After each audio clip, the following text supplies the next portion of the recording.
On Thursday, Catholics around the world celebrated the election of a new pope. The Cardinal Robert Prevost of Chicago, Illinois, was chosen by the conclave, which sounds like really weird when you think about it. Like, oh, it's the conclave, right? Sounds like I'm playing Oblivion. But anyway, he's been elected and has taken the name of Leo the 14th. However, before the new pope smell even wore off, MAGA began to cry, and they were not tears of joy. Let me share some of them here before I have you jump in, Mike. Here is Mike Cernovich taking to Twitter/X, whatever you want to call it. I mean, you can dead name it if you want it. If you want to, it's fine. Sorry, Catholics. He says, this new pope is an open borders globalist. He will be pushing for abortion soon. This isn't a guess, says someone who is obviously guessing here. Then you have Joey Manarino saying that the new pope has recently attacked J.D. Vance, shown solidarity with Kelmar Abrego Garcia, the man who was abducted and sent to El Salvador illegally, and begged Trump to open the borders like Biden had them, which is absolutely ridiculous. Okay, this guy is worse than Francis. Let me just stop here and let's talk about the open borders, Joe Biden, right? Joe Biden, you remember that executive order that restricted asylum seekers, don't you, Mike? Mm-hmm. And it was, and you also had Democrats that were, going after Donald Trump for not passing an incredibly restrictive anti-immigration bill. Okay. And the reason that Trump didn't want to pass it is because he wanted to run on Joe Biden being open borders. Now, I talked about this in a segment the other day, how it was Biden that deported more people, and then Obama, who was the deporter in chief. Yeah, people don't realize this. Biden deported more people than Trump did in his first term, which is not a good thing. That's not a good thing. But I mean, open borders is such a laughable accusation. I wish he had open borders, but Biden was ruthless to immigrants, particularly black and brown ones. Yeah, absolutely. And yes, there were some, positive things that giving temporary protected status to, Venezuelans and other people. But I think a lot of that is part of the, attacks in the global South, especially any or anything like that. And so I think that's less of a humanitarian thing and more of the U.S. government's policy of hating anyone or any left-wing government in the global South. Yeah. So there's that. But yeah, open borders, absolute ridiculousness. But they don't live in the real world, MAGA supporters. Okay. Completely different reality. But there's more. He also, getting back to Manarino, he called Leo a liberal piece of crap. Okay, fun times, and insisted that we are effed. Oh, okay. And then Manarino's spouse, Ada Lutch, who credits Trump for them getting married, even though they're now separate. So that's fun. That's funny. I didn't have this lore. Thank you, Jeff. That's hilarious. I know. It's like, wait a minute. So Trump got you two together, and now you're splitting apart. But then you're complaining it's almost about like that was doomed to fail from the beginning, right? And you're talking about the Catholic Pope. With Catholics, of course, not good about divorce. They don't like divorce, as far as I remember. Sin. Yeah, it's a sin. So that's a sin. Separated, but then they're both apparently ideologically aligned. And so she said that the new Pope suffers from, get this, the woke mind virus. Love that. Vince Langman, another drama queens. What's that? I said these people are such drama queens. It's hilarious. It's pretty great. Now Vince Langman, who shared a 2015 tweet of Prevost criticizing Trump's anti-immigrant rhetoric, said this: in case you're wondering why they picked an American to be a pope for the first time in history, he's woke. That's why. He's a woke, never Trump liberal. That's why. I swear, anyone to the left of Attila the Hun is a woke, never Trump liberal or something. Yeah. Yeah. It doesn't take much to get accused of being woke these days. It really doesn't. And by the way, let me show you here. This is the response from Laura Loomer. Oh, I Okay, love you're gonna love her. this one. She's my favorite. Yeah. There it is. This is the new Pope. His name is Robert Prevost. He's the first American Pope. He's anti-Trump, anti-MAGA, pro-open borders, and a total Marxist, like Pope Francis. Catholics don't have anything good to look forward to. Just another Marxist puppet in the Vatican. Amazing. That is amazing. Just the amount of crying that these people do when they do not get their way is hilarious. I want to know how they have the energy to get worked up so much. I mean, I'm always kind of like in a medium. Part of that is medication, but like to get me so worked up, it takes a lot. And these people are just always at a 10. I don't know how they have the energy for that shit. Uppers.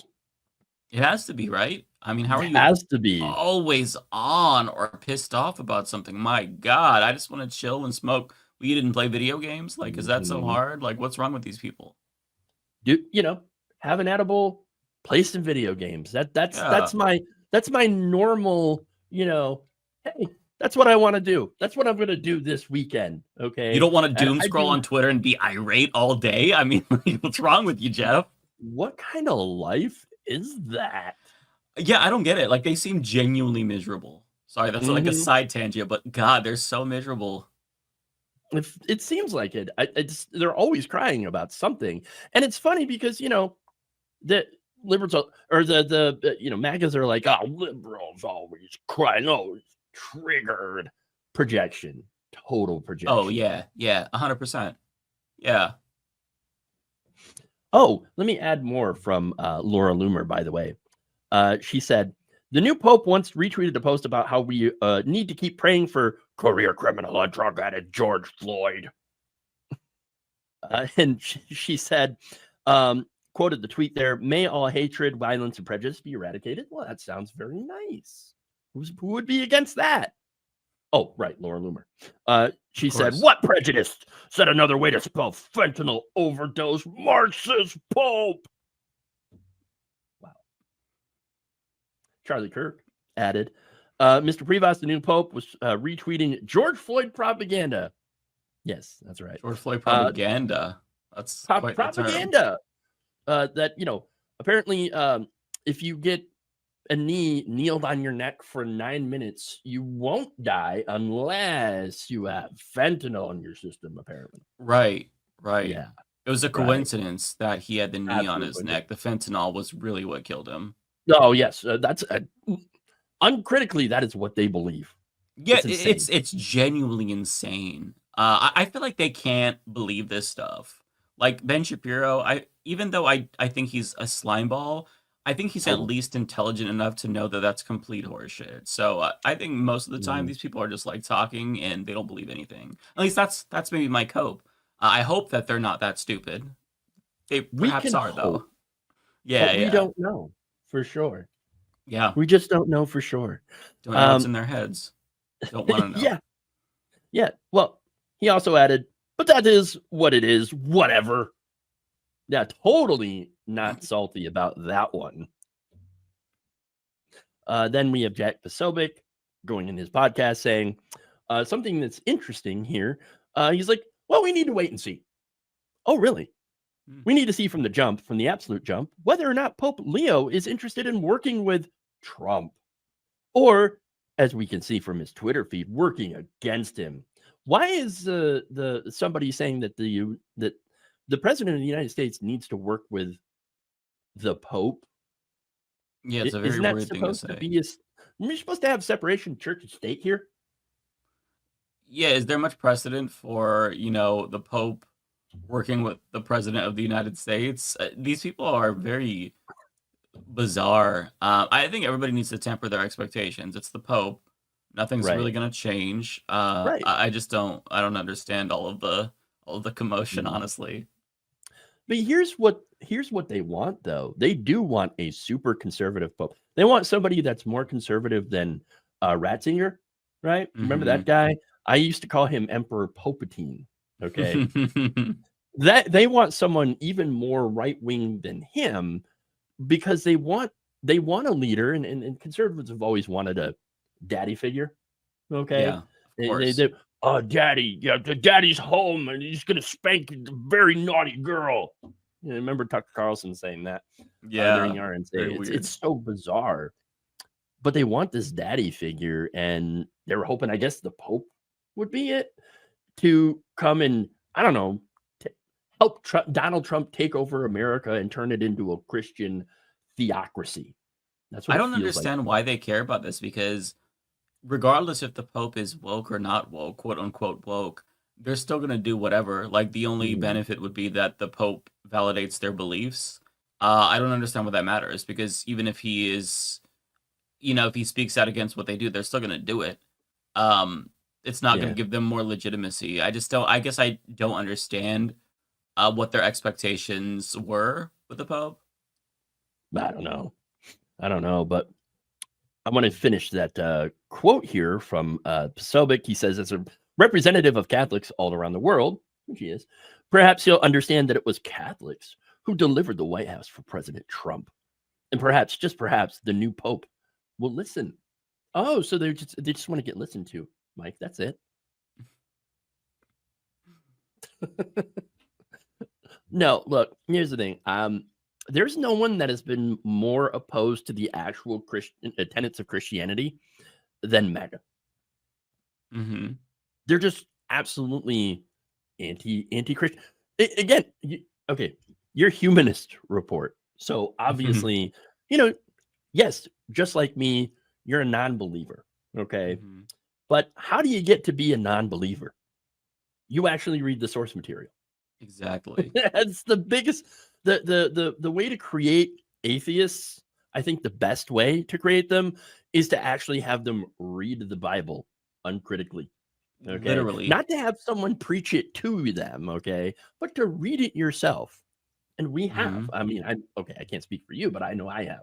Oh, I've read it. Yeah, I haven't read the Yeah, whole thing from front to back, but I've read basically most of it, and it is yeah. completely incoherent, filled with contradictions. It's boring.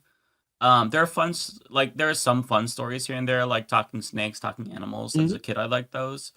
But as an adult, it hits differently. It's just very, Mhm. it's a little immature for my tastes. But there is some good lessons in there as well. Like, you're Yeah, supposed to treat the immigrant like one of your own, supposed to right. take care of the poor and the needy. There's some good stuff in there, okay? And Yeah. there's a lot of inconsistency. There's some bad stuff in there. And MAGA, people like them like to try to focus on all that bad stuff, but while ignoring the good stuff. And that's my big problem with religion is all the cherry picking. Yeah. Yeah, it's not like this is necessarily new because they've always been very big cherry pickers, but these days I feel like with Donald Trump, I mean, Yeah. if you're a true Christian, take, from that what you will, however you want to interpret it, but like if you really look at like the teachings of Jesus, I mean, he's basically a commie. So Trump is Yeah. the antithesis of that. So I don't know. I don't know how they reconcile that inconsistency to themselves. I think that they probably just don't think about it, if I had to guess, because there's no way that you can reconcile it. Makes sense. Makes sense to me. But there it is. Melting down over this new woke pope, which again, as you point out, it's not really going to change anything. Yes, Um, it's good that there's somebody out there who's talking about, being fair to immigrants and taking care of the poor, and that's good for a spiritual leader and all that, because those are good lessons. But even Francis, as much as I did like him, still a Catholic, still against, things like abortion, still against, I mean, in principle, because of the source material, against LGBTQ plus rights, even though mhm. he did remind people, hey, they're humans, they are people, and maybe you should treat them as people, even if we do not like the things that they do. And Mhm. so it's always a mixed bag with the Pope, but it could have been a lot worse. Yeah. I think that to me, I don't care either way. If they pick a conservative pope or if they pick a more liberal leading pope, it's not really going to change things. People are just going to do what they have always done. And if the pope is validating their ideological stance, then they'll use that. If not, then they won't.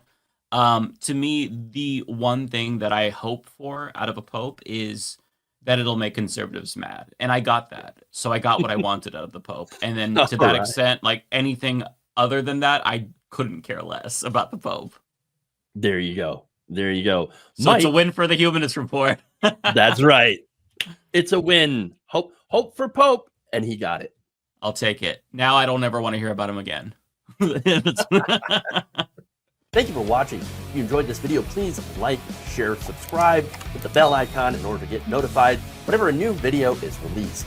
And if you want to support independent, progressive media through this difficult time where it seems like everybody is shutting down, you can become a member on our YouTube page, you can become a subscriber on Facebook, or you can go to my Patreon.